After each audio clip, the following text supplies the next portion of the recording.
എറണാകുളത്ത് മഴ ഇടവേളകളില്ലാതെ പെയ്തുകൊണ്ടിരിക്കുകയാണ്, തുള്ളി മുറിയാതെ പെയ്യുകയാണ്.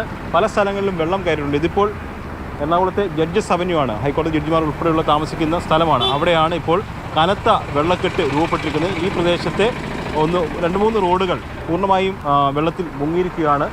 വാഹന ഗതാഗതം വലിയ രീതിയിൽ ബാധിച്ചിട്ടുമുണ്ട്.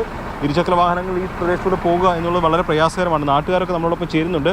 ഇപ്പോൾ ഈ തോടും കരകവിയുമെന്നുള്ളൊരവസ്ഥയിലാണ്. എല്ലാ വർഷവും വെള്ളം പൊങ്ങിക്കഴിഞ്ഞാൽ അപ്പുറത്തേക്ക് പോകാൻ പറ്റില്ല. പിന്നെ വണ്ടി കംപ്ലീറ്റ് ഇവിടെ ജാമാവുകയാണ്. പിന്നെ അതുപോലെയുള്ള പല പല പ്രശ്നങ്ങളുണ്ട്. ഇവിടെയുള്ള ഇന്ദിരാ കോളനിയിലും ജേർണലിസ്റ്റിലും ഈ GCD കോളനിയിലും എല്ലാം വെള്ളം നിറഞ്ഞടക്കും. വീടിൻ്റെ അകത്ത് ഒരു 2 അടി 3 അടി വരെയും വെള്ളമുണ്ട്. എല്ലാ വർഷമുള്ള അവസ്ഥയാണ്. എല്ലാ കൊല്ലവും ഇത് തന്നെ. ഈ തോട്ടിലെ മാലിന്യമൊക്കെ നീക്കിയിരുന്നോ? തോട്ടിലെ മാലിന്യം കംപ്ലീറ്റ് അവർ ക്ലീൻ ചെയ്തിട്ടുണ്ട്. ക്ലീൻ ചെയ്തുകൊണ്ടാണ് ഇത്രയും സ്പീഡിൽ വെള്ളം പോകുന്നത്. ജഡ്ജിമാരൊക്കെ താമസിക്കുന്നുണ്ടല്ലോ? ജഡ്ജിമാരെ ആരുമില്ല, എല്ലാവരും പോയി. പക്ഷേ ജഡ്ജസ് അവന്യൂ എന്നാ പറയുന്നത്. ജഡ്ജസ് അവന്യൂ എന്നാ പറഞ്ഞത്. മഴവെള്ളം ഈ ഇങ്ങനെ കയറുന്ന കാരണം എല്ലാവരും ഇവിടെ നിന്ന് സ്ഥലം മാറിപ്പോയി. ചേട്ടാ എന്തോ പ്രശ്നം? വെള്ളത്തിലായിരിക്കുകയാണ്. മൊത്തം വെള്ളം കയറിയിട്ട് വല്ലാത്തൊരവസ്ഥയാണ്.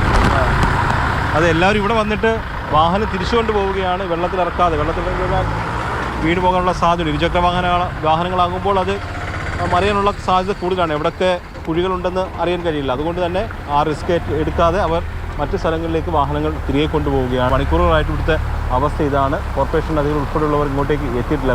വെള്ളം ഏതെങ്കിലും തരത്തിൽ വഴിതിരിച്ച് വിടാനുള്ള സാധ്യതകളൊക്കെ ഉണ്ടാകാം. പക്ഷേ അതിനു വേണ്ടിയിട്ട് ആരും ഇതുവരെയും എത്തിയിട്ടില്ല. ഇതൊരു പ്രദേശമാകെ ഇപ്പോൾ വെള്ളത്തിനടിയിലായ അവസ്ഥയാണ്. വാഹന ഗതാഗതത്തെയും അത് നല്ല രീതിയിൽ ബാധിച്ചിട്ടുണ്ട്.